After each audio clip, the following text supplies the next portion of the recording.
আচ্ছা, আমরা আমাদের পরের প্রশ্নে আসছি। এই প্রশ্নটাও কুয়েট অ্যাডমিশন টেস্টের একটা খুবই ইম্পর্টেন্ট কোশ্চেন ছিল এবং আমার পছন্দের একটা প্রশ্ন।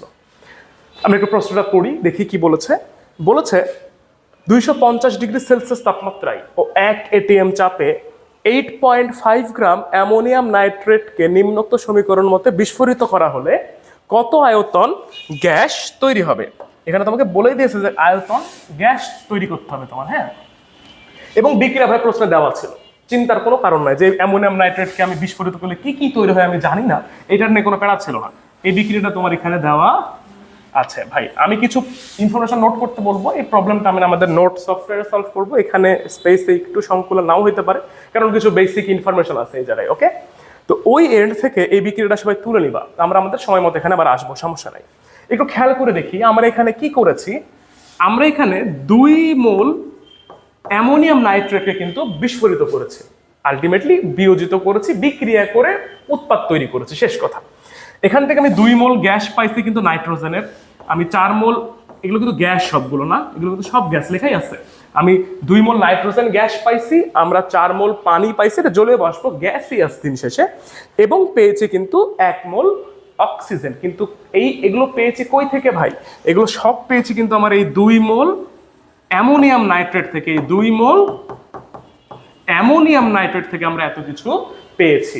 এখন এই ধরনের প্রশ্নে যখন আমাদের আসে, আমরা শুরুতে কিন্তু একটা জিনিসকে খুব মিস করি, সেটা হচ্ছে পিভি ইকুয়াল টু এনআরটি। এই ফর্মুলাটা কিন্তু মিস করতে হবে, কারণ দরকার যে, কারণ একটা নির্দিষ্ট তাপমাত্রা চাপে একটা নির্দিষ্ট গ্যাসের আয়তন কিভাবে পরিবর্তিত হয়, এটা কিন্তু আমরা ওই পিভি ইকুয়াল টু এনআরটি দিয়েই বের করতে পারি। আমার কাছে এটাই কনভিনিয়েন্ট একটা ওয়ে মনে হয়েছে সলভের জন্য। তো এই বিক্রিয়াটা তোমরা সবাই খেয়াল করেছো, আমরা একটু দেখি এর সলভটা আমরা কি করব। দেখো তোমাদের এখানে কিন্তু বলা আছে হচ্ছে, আমি এর সলভটা ধরো যদি শুরু করি, তোমাদের এখানে কিন্তু বলা ছিল হচ্ছে তুমি 2 মোল NH4NO3 কে তুমি করেছো বিস্ফোরিত, তুমি পেয়েছো 2 মোল N2 গ্যাস পেয়েছো, তুমি পেয়েছো 4 মোল পানি, এটাও গ্যাস পেয়েছো, এবং তুমি পেয়েছো 1 মোল অক্সিজেন, এটাও গ্যাস। তো ভাই এখান থেকে ইন টোটাল গ্যাসের মোল কত বলি তো, একটু মনে করতে দেখি। আমার total mole of gas, total mole of gas আমরা এখানে কিন্তু লিখতে পারি 2 + 4 + 1, 2 + 4 + 1, মানে আমার ইন টোটাল গ্যাসিয়াস মোল বের হয়েছে কিন্তু একটু তাকালে দেখতে পাবো 4 2 6 রেখে 7 মোল, 7 মোল গ্যাস কিন্তু আমার এখান থেকে নির্গত হয়েছে। এবার আমার কাজ খুব সিম্পল, আমাকে বলেছিল যে এই 7 মোল গ্যাস বা যে উৎপন্ন গ্যাস, এটা 250 ডিগ্রি সেলসিয়াস তাপমাত্রা এবং 1 ATM এর আয়তনটা কত হবে। ক্লিয়ার তো কথাটা নাকি? গুড। তো আমার এটার ইনফরমেশন চাইছে হচ্ছে at 250 degree Celsius and 1 ATM। আমার এই তাপমাত্রা ও চাপে ওই গ্যাসের আয়তনটা কত হবে এটাই বের করতে বলেছে। তো আমরা আমাদের স্ট্র্যাটেজিতে আসবো। আমরা জানি আমরা যেটা জানি সেটা হচ্ছে PV is equal to nRT, এইটা হচ্ছে আমার ফর্মুলা। তো 7 মোল গ্যাসের আয়তন কত হবে এখান থেকে বের করা যাবে কি যাবে না? টি 250 ধরে 100% যাবে। তো সেই জায়গায় যদি আমি আসি, তাহলে আমি এখান থেকে ভি ইজ ইকুয়াল টু লিখবো হচ্ছে এনআরটি বাই পি, যেখানে পি কিন্তু 1 অ্যাটমসফিয়ার।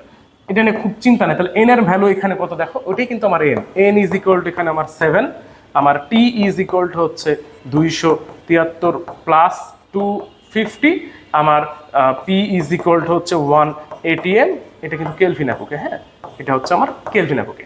আর আর এর মান কিন্তু 0.0821, 0.0821 লিটার অ্যাটমসফিয়ার পার মোল পার কেলভিন, তোমরা এটা জানো।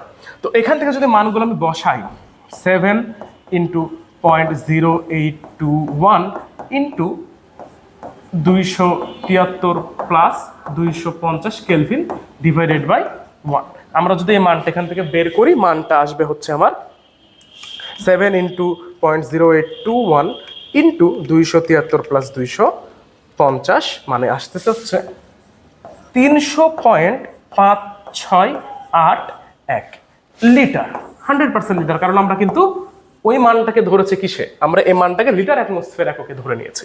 এই মানটা সবাই নোট করে রাখো। আলটিমেটলি এবার আমার যে কাজ হবে সেই কাজটা হচ্ছে যে এই মানকে নিয়েই আমার কিন্তু বাকি কাজগুলো করতে হবে। আমি এটাকে একটু জুম আউট করে রাখি এই জায়গাতেই, তোমরা যাদের প্রয়োজন তারা দেখতে পারো যে এইটা। এখন আসো আমরা এই সাইডে লিখবো। এবার আসো তো ভাই, আমাকে একটু বলতে হবে শুরুতে কি বলেছিলাম, শুরুর বিক্রিয়াটা কি ছিল? শুরুর বিক্রিয়াটা ছিল হচ্ছে আমার 2 মোল অ্যামোনিয়াম নাইট্রেটকে কিন্তু বিস্ফোরিত করা হয়েছিল। তার মানে কি 2 মোল অ্যামোনিয়াম নাইট্রেট থেকে আমরা এত লিটার কি gas pi at 250 degree Celsius and 1 atm pressure. কতখানি থেকে? ওই 2 মোল অ্যামোনিয়াম নাইট্রেট থেকে। তো এরপরের কাজটা হচ্ছে আমাদের বাবা 2 মোল অ্যামোনিয়াম নাইট্রেট NH4NO3 এর মানে কিন্তু হচ্ছে 80 গ্রাম মোল, মানে মোল হিসাব করলে কিন্তু আমরা 1 মোলের যদি আমরা ভর বের করতে পারি, 1 মোল হচ্ছে আমার NH4NO3 হচ্ছে NH4NO3 80, 2 মোলের জন্য কিন্তু আমার 160, 2 মোলের জন্য আমার 160, 2 মোলের জন্য হচ্ছে আমার 160 গ্রাম। ক্লিয়ার?